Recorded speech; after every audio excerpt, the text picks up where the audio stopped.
తెలంగాణలో పేరుకే కాంగ్రెస్ పార్టీ అధికారం.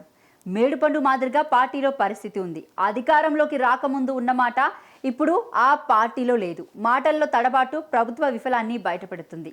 అంతన్నాడు ఇంతన్నాడు గంగరాజు రేవంత్ రెడ్డి కానీ రియాలిటీలో మాత్రం ఖజానా ఖాళీ అంటూ చేతులెత్తేశాడు.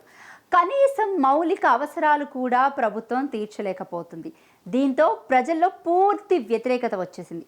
ఇందుకు రేవంత్ రెడ్డి తీరే ప్రధాన కారణం. ఆయన నోటిదూలో కాంగ్రెస్ను అబాసపాలు చేస్తుంది. అంతేకాకుండా బీజేపీతో సఖ్యత కూడా రేవంత్ రెడ్డి కొంప ముంచింది. రాహుల్, ప్రియాంకలు కూడా రేవంత్ రెడ్డిను దూరం పెట్టేశారు. పార్టీలో రేవంత్ మాట నడవడం లేదని తెలుసుకున్న రాహుల్ గాంధీ మీనాక్షిని అపాయింట్ చేశారు. ప్రస్తుతం ఆమె లెక్కలను సరిచేస్తుంది. ఇందులో భాగంగానే ఎమ్మెల్సీ క్యాండిడేట్ ఎన్నిక జరిగింది. ఇక్కడ నుంచే అసలు గేమ్ స్టార్ట్ అయింది. రేవంత్ రెడ్డి పార్టీలో డమ్మీ అని రాష్ట్ర ప్రజలకు తెలిసిపోయింది. మంత్రులు కూడా వారి ఇష్టాన రాజ్యంగా వ్యవహరిస్తున్నారు. వీరందరికీ చెక్ పెట్టాలంటే ఫైర్ బ్రాండ్ను దింపాలని విజయశాంతికి ఎమ్మెల్సీ ఇచ్చారు. విజయశాంతికి ఎమ్మెల్సీ రావడం వెనుక మీనాక్షి కీలక పాత్ర పోషించారని సమాచారం. తాజాగా విజయశాంతికి మంత్రి పదవి కూడా కట్టబెట్టబోతున్నారని అంటున్నారు. ఇందుకోసం మీనాక్షి స్వయంగా హైకమాండ్తో మంతనాలు చేస్తుందని తెలుస్తుంది. విజయశాంతికి హోంమంత్రి ఇచ్చి రేవంత్ రెడ్డితో పాటు ఇతర సీనియర్ నోర్లు ముయించాలని హైకమాండ్ అనుకుంటుందట. అయితే చేతులు కాలాక ఆకులు పట్టుకుంటే ఏం ప్రయోజనం ఉంటుంది చెప్పండి. ఇప్పటికే రాష్ట్రంలో కాంగ్రెస్ పేరెత్తితేనే చెప్పులు రాళ్లు విసురుతున్నారు. ఇలాంటి సమయంలో ప్రజలకు మంచి చేయడం గురించి ఆలోచించాల్సింది పోయి పార్టీలో ప్రక్షాళన అంటూ టైం వేస్ట్ చేస్తుంది కాంగ్రెస్ పార్టీ. ఇప్పటికే కాంగ్రెస్లో కొంతమంది నాయకులు కబ్జాలు చేస్తూ అందిన కాడికి దోచుకుంటున్నారు. వీళ్ళకు అర్థమైపోయింది రానున్న రోజుల్లో కాంగ్రెస్ సర్కార్ నిలవడం కష్టమని. అందుకే దోపిడీకి పాల్పడుతున్నారు. వీటన్నిటినీ నుంచి డైవర్షన్ కోసం విజయశాంతిని ముందు పెట్టారు.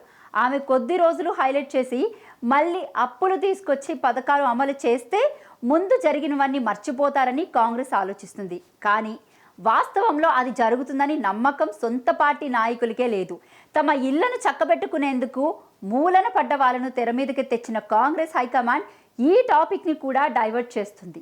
రేవంత్ రెడ్డితో పాటు ప్రభుత్వంపై ఉన్న వ్యతిరేకతను తగ్గించుకునేందుకు విజయశాంతిని కాంగ్రెస్ హైలైట్ చేస్తుంది. కానీ బయటకు మాత్రం బీఆర్ఎస్ను ఎదుర్కొనేందుకు కాంగ్రెస్లో ఒక్కరు కూడా లేరని కేటీఆర్ అన్నారు. కేసీఆర్ను విమర్శించే స్థాయి కూడా కాంగ్రెస్లో ఎవరికీ లేదని కామెంట్స్ చేశాడు. కాబట్టి మేము ఫైర్ బ్రాండ్ను తీసుకొస్తున్నాం, ఆమెకి హోంమంత్రి ఇచ్చి బీఆర్ఎస్ పైకి వదులుతామని చిలక పలుకులు పలుకుతుంది. ప్రతిపక్షంలో ఉన్నప్పుడు పార్టీ హైలైట్ కావాలంటే కేసీఆర్ను తిట్టాలి. అధికారంలో పార్టీ ఉన్నా కానీ కేసీఆర్ గురించే మాట్లాడకుండా ఉండలేని కాంగ్రెస్కు ఇలాంటి చేతగాని రాజకీయాలు ఎందుకనే ప్రశ్నలు వ్యక్తమవుతున్నాయి. కాంగ్రెస్ విజయశాంతి డైవర్షన్ పాలిటిక్స్ ఏ మేరకు సక్సెస్ అయ్యే పరిస్థితి అయితే లేదు.